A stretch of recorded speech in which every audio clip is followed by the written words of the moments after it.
There has been so much talk about the peculiarities of these 2026 Formula One cars and the impact they're having on the way they are driven, but it's taken a few races and pre-season testing to really get a handle on some of the more extreme quirks, shall we say, and the extent of the problem. Drivers have used words like odd, counterintuitive and strange to describe what they're doing, but John Noble, it was really during the Chinese Grand Prix weekend that we started to get a deeper understanding of how extreme some of these effects are.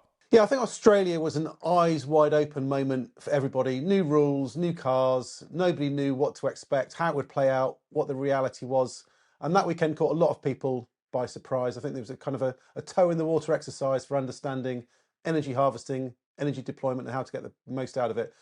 China was a different picture completely. It's a track not as energy starved. We had sprint qualifying and a main qualifying, so 2 sessions to understand it. And we finally got, I think, not only a proper picture of how these cars are, but also the complexities, the madness, as one team boss described to me, of the rules and how difficult it is for drivers not only to get the best out of these cars, but to understand what's going on. Exactly. What was clear in Australia was there were a lot of strange deployment patterns, but trying to connect cause and effect was extremely difficult for teams as well as for those of us on the outside. But we've got the perfect case study, a smoking gun, if you like. So we're going to look at some data provided by the excellent GP Tempo website, which lets you analyse all sorts of data from every single on-track F1 session and race. And so we're going to be looking at Charles Leclerc in sprint qualifying. He did 2 quick laps in SQ3, and the difference between the first and the second one is going to show how a minute difference can have a profound impact. Now, Leclerc's final flying lap is in white. The first flying lap is the red trace, and it's something we see in the white trace, the second and final flying lap that set his grid position, that really does reveal what we're dealing with. This is a fascinating example because it was something that confused both Ferrari and Charles himself.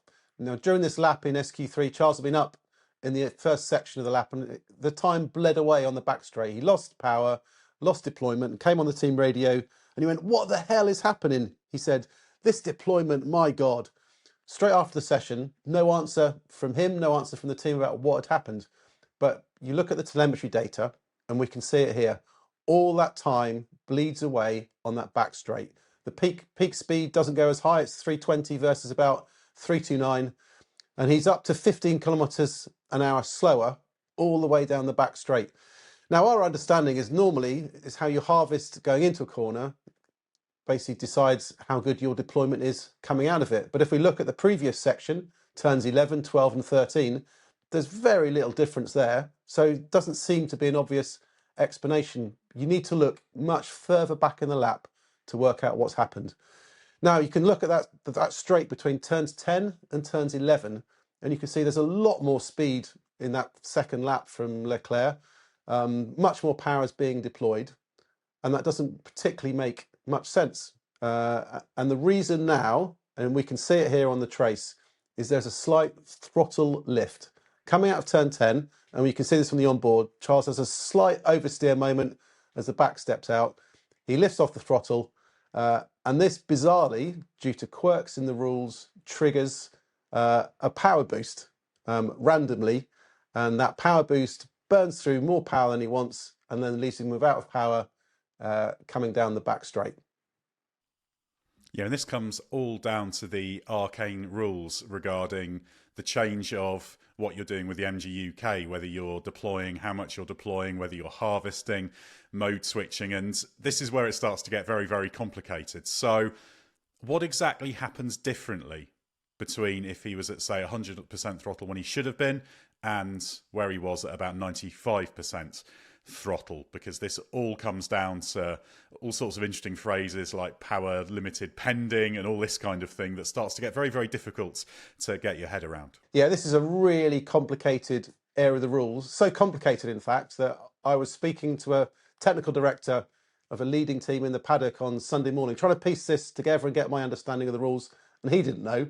He shrugged his shoulders, said he wasn't particularly sure, but he would go and speak to some coding experts in the team to find out. And he did find out, and we spoke later, and we've pulled the picture together.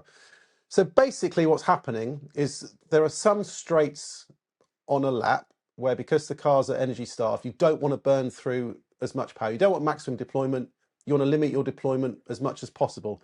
But you've got competing elements in the rules. On one side, you've got to deploy a minimum of 200 kilowatts coming out of a corner. But on the other side, you can't just switch off the power. There's a thing called the ramp down rate that limits you, and it was in China, it was 100 kilowatts per second.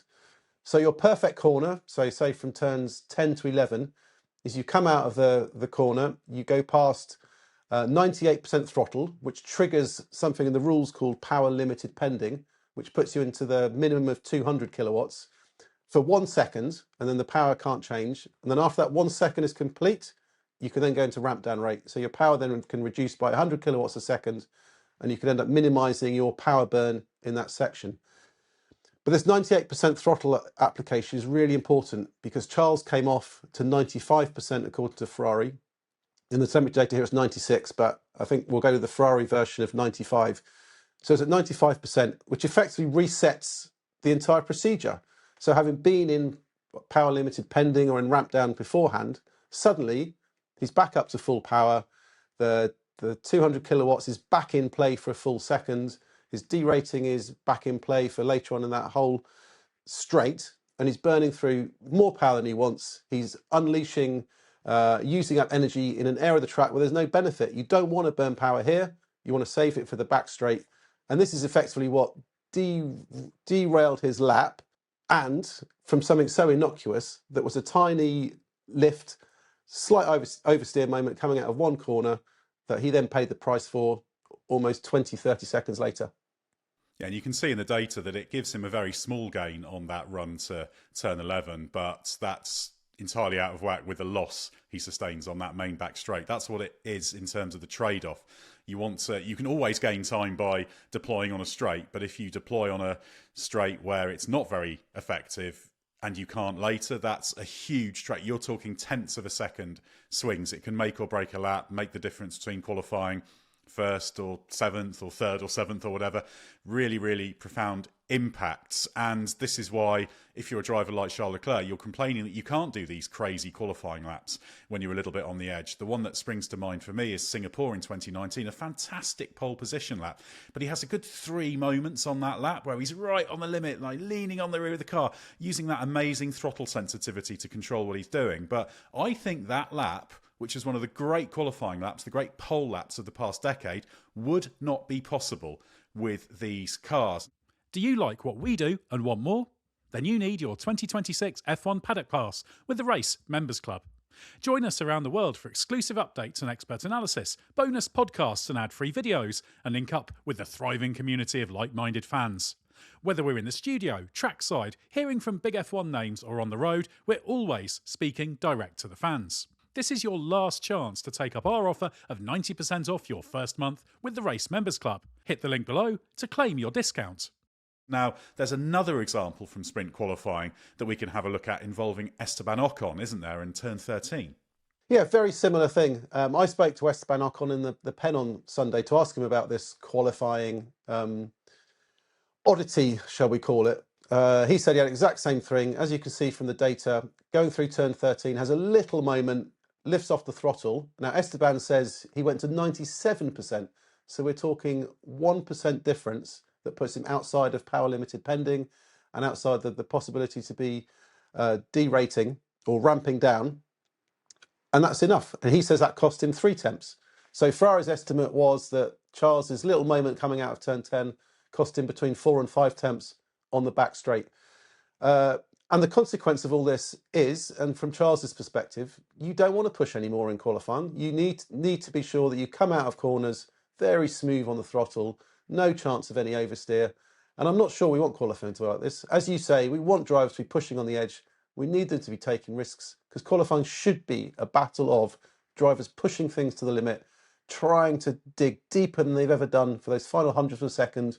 Not, I need to play it safe just so I don't get derated 4 corners later. Yeah, 100%. It's absolutely not what's needed in qualifying. This goes far beyond, trade-offs in terms of how you drive and trading off entry speed against exit speed and all that kind of thing. It's far beyond even managing the tyres, the temperature-sensitive Pirelli tyres on qualifying laps, because it's just these tiny things that encourage drivers to keep the cars on rails, and that's the thing that Formula One has long wanted to reduce. So these live wire qualifying laps are no longer possible, and there's all sorts of other tangential effects to this. Oscar Piastri said in China when he was talking about Australia qualifying, he said, well, I was getting more and more confident, carrying more and more speed in qualifying, and that was actually making me slower on the straights because it impacts your harvesting. So just globally, this is a huge concern. And you've also got the fact of, if you've got high speed corners, it's often better to harvest in those rather than being right at the limit of grip. So you're encouraged to drive inside. Turn 9 in Australia was a good example of that. And this strikes absolutely at the heart